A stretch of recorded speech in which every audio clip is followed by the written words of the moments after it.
Assalamu alaikum brothers and sisters, welcome to another video on the Submitter's Perspective channel. This video is about Satan, the most ardent enemy of man. In this video we will look at what the Quran teaches us about Satan, who he is, how he becomes our enemy, and how we as human beings can protect ourselves from the schemes of Satan. So first let's look into the Quran to understand who Satan is, or who Shaitan is as the Quran calls him. In Surah 51 verse 56, we see God saying, وَمَا خَلَقْتُ الْجِنَّ وَالْإِنسَ إِلَّا لِيَعْبُدُونَ, which means I did not create the jinns and the humans except to worship me alone. And we know that Satan is called a jinn in the Quran. Therefore, from this verse it's clear that Satan was created to worship his creator and devote himself to God alone. And in 1527, we learn that the jinns were created before the creation of man. وَالْجَانَّ خَلَقْنَاهُ مِنْ قَبْلُ مِنْ نَارِ السَّمُومِ. As for the jinns, we created them before that from blazing fire. In 1526, God speaks about the creation of man, and then in 1527, God says that He created the jinns before that from blazing fire. So this tells us that Satan existed before the creation of man.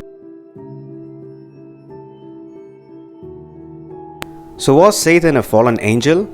Let's look into the Quran to understand this. In Surah 20 verse 116, we see God saying, وَإِذْ قُلْنَا لِلْمَلَائِكَةِ اسْجُدُوا لِآدَمَ فَاسْجُدُوا إِلَّا إِبْلِيسَ أَبَى. Recall that we said to the angels, fall prostrate before Adam. They fell prostrate except Satan. He refused. We see the same again in another verse, which is Surah 2 verse 34. وَإِذْ قُلْنَا لِلْمَلَائِكَةِ اسْجُدُوا لِآدَمَ فَاسْجُدُوا إِلَّا إِبْلِيسَ أَبَى وَاسْتَكْبَرَ وَكَانَ مِنَ الْكَافِرِينَ. When we said to the angels, fall prostrate before Adam, they fell prostrate except Satan. He refused, was too arrogant, and a disbeliever. In both these verses, what we see is that the commandment was given to the angels. God commanded the angels to prostrate before Adam. And the verse says they fell prostrate except Satan, illa iblisa. Quite naturally, this would mean that Satan was one among the angels. Had he not been an angel, the commandment to prostrate to Adam would not apply to him, and he could not be held responsible for disobedience as well. Therefore, it is crystal clear that Satan was indeed an angel who was commanded to prostrate in front of Adam. Traditional Islamic viewpoint differs from this. They believe that Satan was not an angel, but a jinn who was in the company of angels, and he achieved this position due to his piety. But this does not fit with the Quran's description of this event. If Satan was a jinn among the angels, the commandment to prostrate before Adam would still not apply to him because he is not an angel. We know that God doesn't speak in ambiguous ways. If the commandment is specifically for the angels, it only applies to the angels. And if Satan was not an angel, then he cannot be held responsible for his disobedience and banished away from God's presence. Interpreters within the traditional Islamic fold have tried to get around this problem by saying, yes, Satan was not an angel, but he was just present there, and because of him being present there, he had to obey.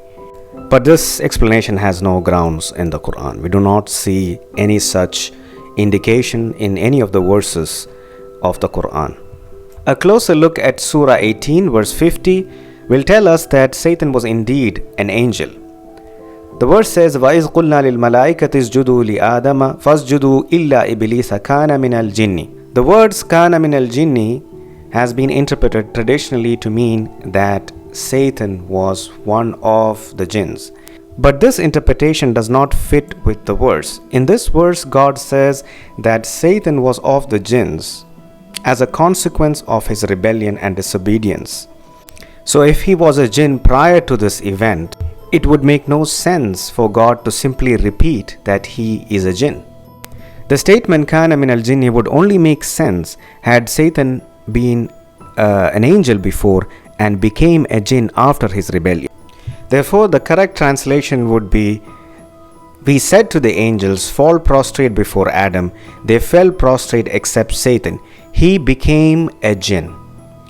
Kana min al-jinni has to be translated as he became a jinn. But unfortunately, traditional translators seem to have deliberately distorted the meaning to fit the hadith narrative. They have translated Kana min al-jinni as he was of the jinn. However, the same words have been translated differently in another verse. In Surah 2 verse 34, traditional translators were forced to translate وَكَانَ مِنَ الْكَافِرِينَ as and became of the disbelievers.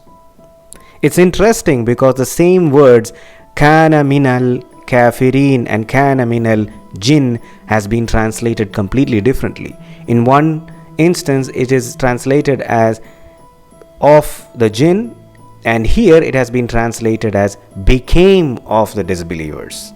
Here in this verse, they could not translate it as simply of the disbelievers, because then that would mean that a disbeliever was in the company of angels close to God.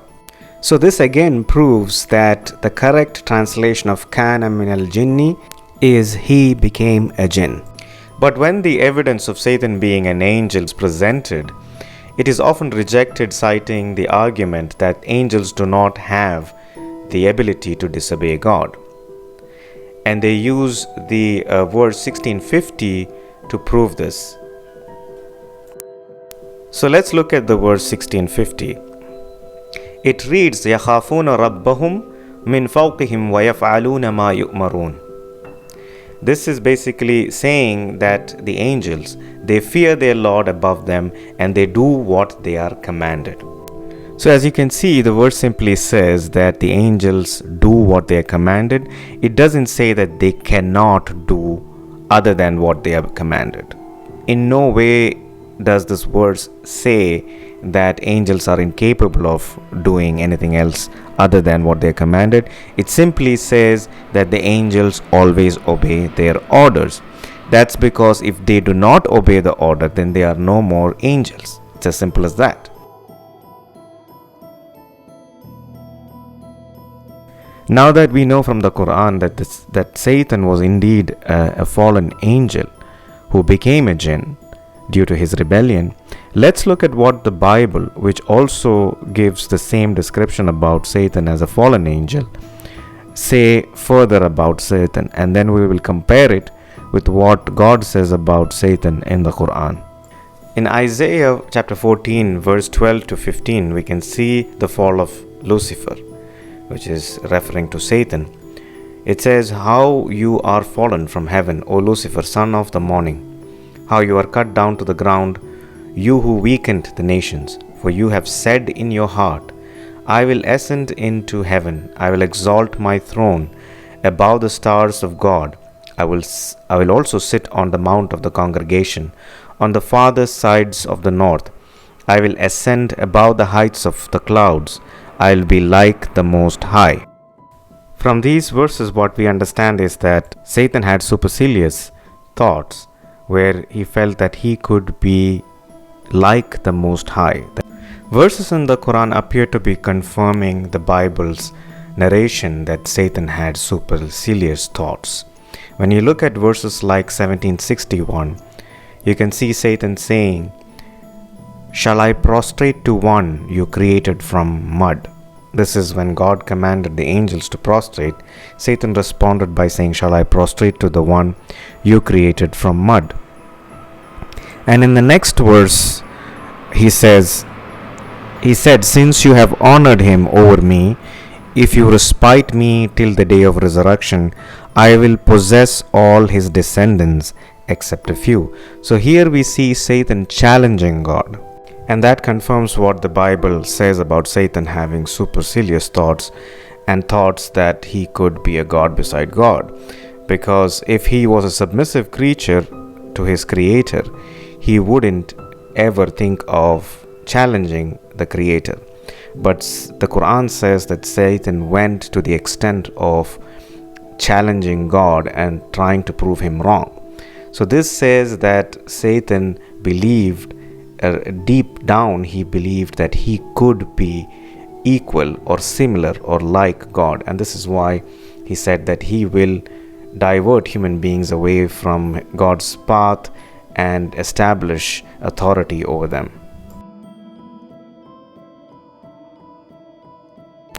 We know that as a consequence of Satan's arrogance, he was debased. We see this in Surah 7 verse 12, where God says, He said, "What prevented you from prostrating when I ordered you?" So this also tells that the order to prostrate was specifically directed at Satan as well, so he had to be an angel. He said, "I am better than he.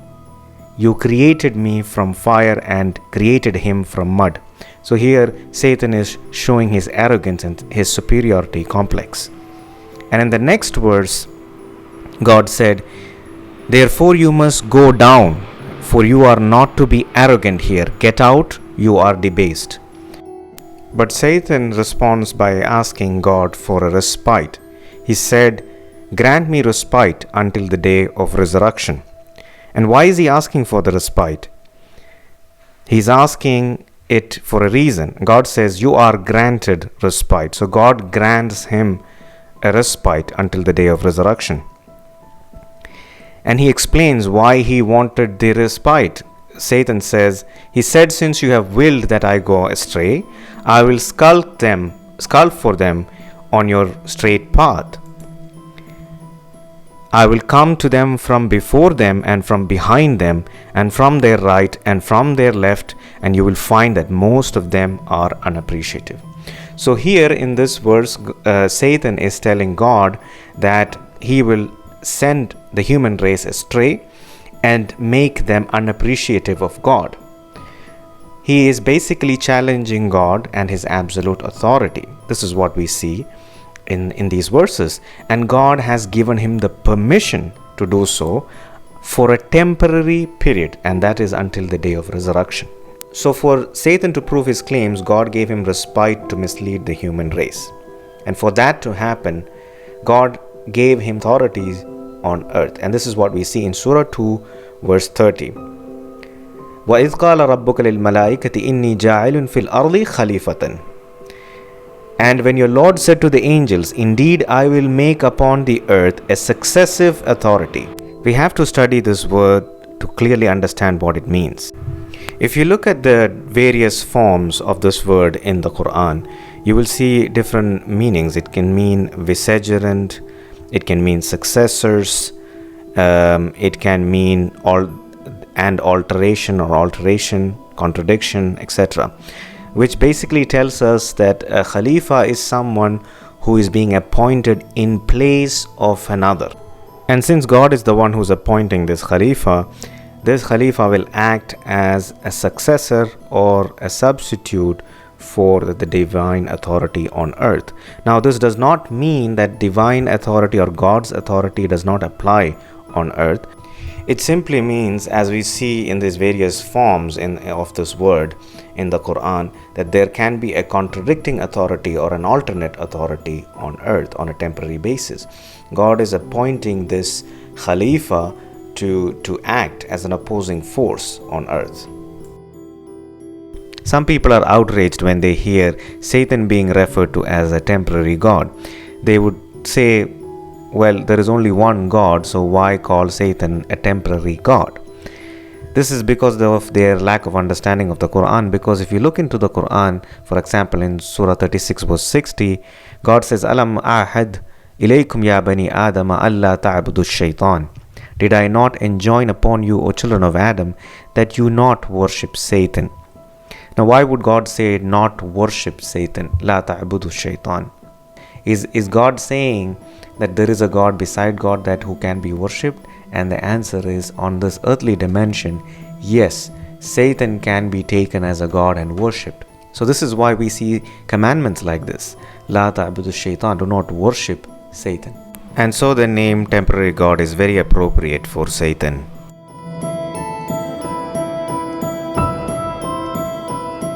People often ask this question, that if God is a merciful God, why is there so much misery, poverty, wars, killing, etc. on earth.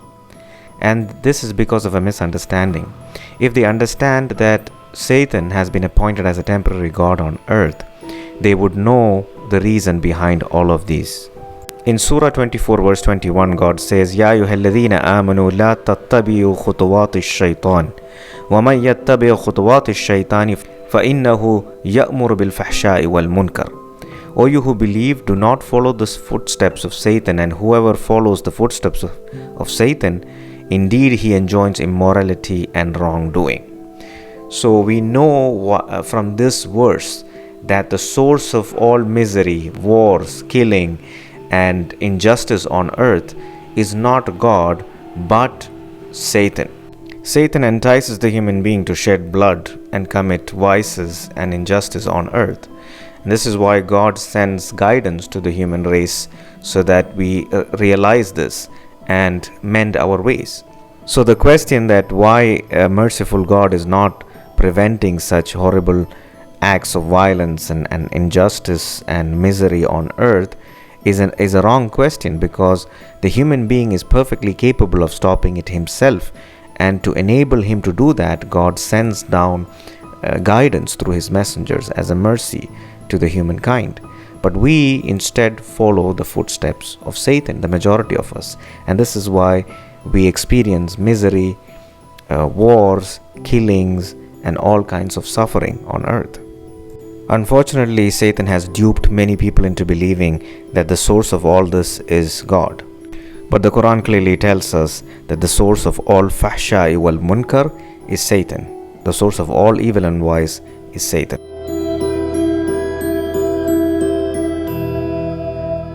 In Surah 2 verse 36, we learned that the human being and Satan are enemies to one another. God says in this verse, but the devil duped them and caused their eviction therefrom. This is talking about Adam and his mate. God said to them, go down as enemies of one another. So this tells us that Satan is the enemy of the human race. So if Satan is our enemy, how are we supposed to be aware of his schemes, and how can we protect ourselves from this enemy? This is explained in the verse that follows. In Surah 2 verse 38, God says, we said, go down there from all of you. When guidance comes to you from me, those who follow my guidance will have no fear, nor will they grieve. So the way that we can protect ourselves from our most ardent enemy is to follow the guidance that God has given us. Moreover, in Surah 7 verse 200, God teaches us that Satan gives us evil suggestions.